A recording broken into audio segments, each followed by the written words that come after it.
സ്വന്തത്തിൽപ്പെട്ട ഒരു കുട്ടിയല്ലേ, തന്തയും തള്ളയും ഇല്ലാത്തല്ലേ എന്നും ദയ വിചാരിച്ചാണ് ഇവിടെ നിർത്തിയത്. എന്നെ പറഞ്ഞാൽ മതി. നിനക്ക് മറ്റൊരാളെ ആശ്രയിക്കാതെ കഴിയാനുള്ളൊരു ഉദ്യോഗമില്ലേ? അമ്മാവന്റെ അനുഗ്രഹം കൊണ്ട് അത് ഞാൻ മറക്കണില്ല. ആൺകുട്ടികളായാൽ കുറച്ചൊക്കെ കളിച്ചിട്ടുണ്ടാവും, ചിരിച്ചിട്ടുണ്ടാവും, കളിതമാശ പറഞ്ഞിട്ടുണ്ടാവും.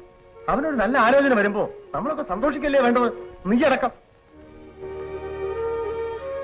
എന്റെ മകൻ കാരണം വേറെ മാനക്കേടിന്റെ അവസ്ഥയൊന്നും വന്നിട്ടില്ല നിനക്ക്. ചെറുതെങ്കിൽ ചെറുതൊരു സ്ഥലം, അവനവന്റെ ചെലവ് കഴിയാൻ ഉദ്യോഗം, പിന്നെ എന്താ വേണ്ടത് നിനക്ക്? ഒന്നും വേണ്ട.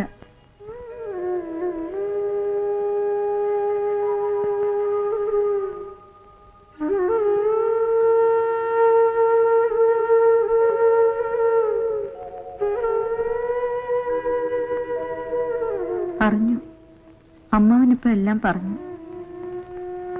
നന്നായി, വളരെ നന്നായി. ഞാൻ സമ്മതിച്ചിട്ടില്ല. ആത്മഹത്യയാണ് അവസാനത്തെ ഭീഷണി. എന്ത് കലാപം ഉണ്ടായാലും ശരി ഞാൻ സമ്മതിക്കില്ല. ഒരു കലാപവും വേണ്ട, ഭാഗ്യാണ്.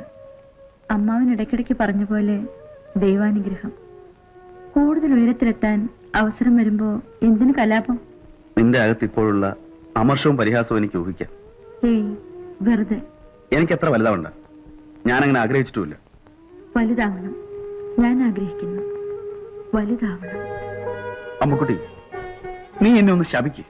നീചനാണ്, ഹൃദയമില്ലാത്തവനാണെന്ന് ഉറക്കൊന്ന് ശകാരിക്കും. എന്തിനു? ഊരിപ്പോയ കണ്ണാടി ചെറുപ്പം കൊണ്ട് പാവം പെൺകുട്ടിയെ തിരിഞ്ഞ് രാജകുമാരൻ വരുന്നതൊക്കെ യക്ഷിക്കഥകളില്. ഞാനങ്ങനെ കൊട്ടാരം സ്വപ്നം കണ്ടിട്ടൊന്നുമില്ല. സത്യം സത്യം, എല്ലാം നല്ലതിനാണെന്ന് വിചാരിച്ചോളൂ. അമ്മുക്കുട്ടി, എനിക്ക് വിഷമമില്ല, പകയില്ല, പരിഭവമില്ല. എന്നെ വിശ്വസിക്കൂ. എന്നും പ്രാർത്ഥനയുണ്ടാവൂ. ഞാൻ പറയുന്നത് വിശ്വസിക്കില്ലേ? നല്ലത് വരട്ടെ, രാജേട്ടൻ എന്നും നല്ലത് വരട്ടെ.